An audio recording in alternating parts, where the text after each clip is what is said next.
America ইসকনের তরফ থেকে প্রতিবাদ জানানো হয়েছে সন্ন্যাসীকে গ্রেফতারের প্রতিবাদে। অল আইজ অন বাংলাদেশ এভাবেই পোস্টার আমেরিকা ইসকনের তরফে। সেভ হিন্দুস দেখতে পাচ্ছেন সেই পোস্টার রেখেছি আপনাদের সামনে, অর্থাৎ দিকে দিকে প্রতিবাদ। সন্ন্যাসী চিন্ময় কৃষ্ণ দাসকে গ্রেফতারের প্রতিবাদে, যেভাবে বাংলাদেশে হিন্দুরা আক্রান্ত, সংখ্যালঘুরা আক্রান্ত, তার প্রতিবাদে।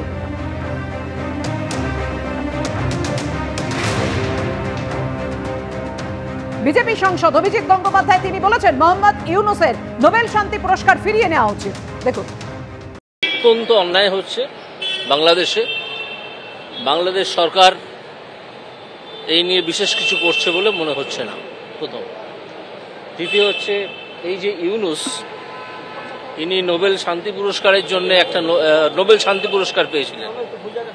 আমার মনে হয় এই ইউনুস যেভাবে বাংলাদেশকে গত প্রায় 90 দিন ধরে চালাচ্ছেন, একটা সম্পূর্ণ বেআইনি সরকার চলছে। কারণ তাদের প্রধানমন্ত্রী পদত্যাগ করেননি এখনো, সে তিনি যেখানেই থাকুন। যেভাবে অন্য ধর্মের ওপর, বিশেষত হিন্দু ধর্মের ওপর যে আক্রমণ চলছে, তাতে আমি মনে করি নোবেল কমিটির এই মুহূর্তে তার নোবেল পুরস্কার ফিরিয়ে নেওয়া উচিত। আপনারা হয়তো আমায় জিজ্ঞেস করতে পারেন যে নোবেল কমিটির এই রুল আছে কিনা, আমি বলতে পারবো না। কিন্তু একটা সাধারণ রুল আছে যে কোনো কর্তৃপক্ষ যদি কোনো একটা কাজ করতে চান, করার ক্ষমতা থাকে, তাহলে তার সেই কাজ নাকচ করারও ক্ষমতা থাকে। সেই প্রিন্সিপালের ওপর ভিত্তি করে আমি দাবি করছি নোবেল কমিটি এই মুহূর্তে ইউনুসের নোবেল পুরস্কার ফেরত নিয়ে নিক। বাংলাদেশে ইসকনকে নিষিদ্ধ করতে সক্রিয় মৌলবাদীরা, একেবারে কড়া বার্তা ইসকনের। ইসকন বাংলাদেশের বিরুদ্ধে একটানা মিথ্যে বিদ্বেষমূলক প্রচার চলছে। ইসকনের সুনাম নষ্ট করে সমাজে অস্থিরতা ছড়ানোর চক্রান্ত চলছে। চট্টগ্রামে আইনজীবী সাইফুল ইসলাম আলিফের হত্যার সঙ্গে ইসকনের কোনো সম্পর্ক নেই, তাও কিছু গোষ্ঠী এই ঘটনায় ইসকনকে জড়িয়ে দিয়ে মিথ্যা প্রচার চালাচ্ছে। কড়া বার্তা ইসকন বাংলাদেশের সাধারণ সম্পাদক চারুচন্দ্র দাসের।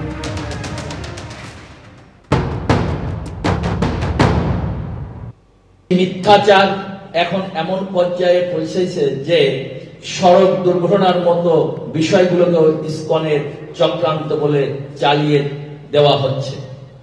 দুঃখজনক ভাবে কিছু বিশেষ মহল ইচ্ছাকৃত ভাবে আমাদের সংগঠনের বিরুদ্ধে মিথ্যা প্রচারণা চালিয়ে যাচ্ছে এবং ইসকনকে নিষিদ্ধ করার মতো অযৌক্তিক দাবি তুলছে।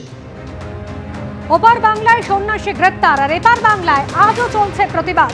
কলকাতায় ইসকনের সদর দপ্তরের সামনে প্রতিবাদ করলেন ভক্তরা। কীর্তনের মাধ্যমে গতকালের মতো প্রতিবাদ জানিয়েছেন ইসকনের ভক্তরা। বাংলাদেশের পরিস্থিতি এখনো উদ্বেগজনক, প্রত্যন্ত গ্রামেও আক্রমণ চলছে। এবিপি আনন্দকে জানিয়েছেন কলকাতায় ইসকনের ভাইস প্রেসিডেন্ট রাধারমন দাস।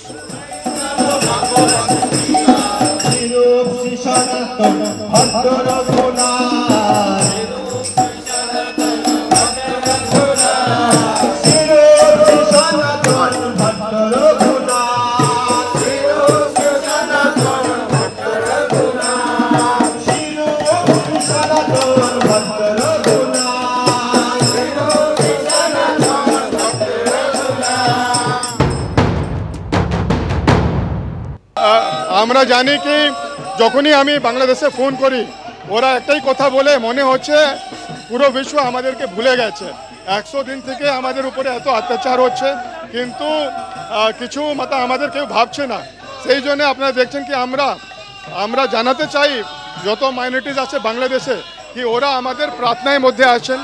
যখন কিছু কাজ করে না, তখন ভগবানকে প্রার্থনা, আমরা হেল্পলেস। সেই জন্য আমরা ভগবানকে আপিল করছি কি যেটা কন্ডিশন হয়ে রয়েছে ওদের, ওটা তাড়াতাড়ি শেষ হোক। স্থিতি তো রোজ এরকম আছে। আমরা দেখছি কি হাজার হাজার মানুষ ওখানে বেরিয়ে মাইনরিটিস এরিয়াতে যাচ্ছে। অনেক জায়গায় ওরা ভাঙাচুর করছে। আমরা দেখলাম কি কীরকম 2-3 দিন আগে আমাদের একটা কেন্দ্রকে জবরদস্তি বন্ধ করা দেওয়া হলো। তো এরকম অনেক ইভেন যে ইন্টেরিয়র ভিলেজেস আছে ওখানেও গিয়ে যারা মাইনরিটিস আছে, ট্রাইবাল এরিয়াজ আছে, এরকম আতঙ্ক রয়েছে।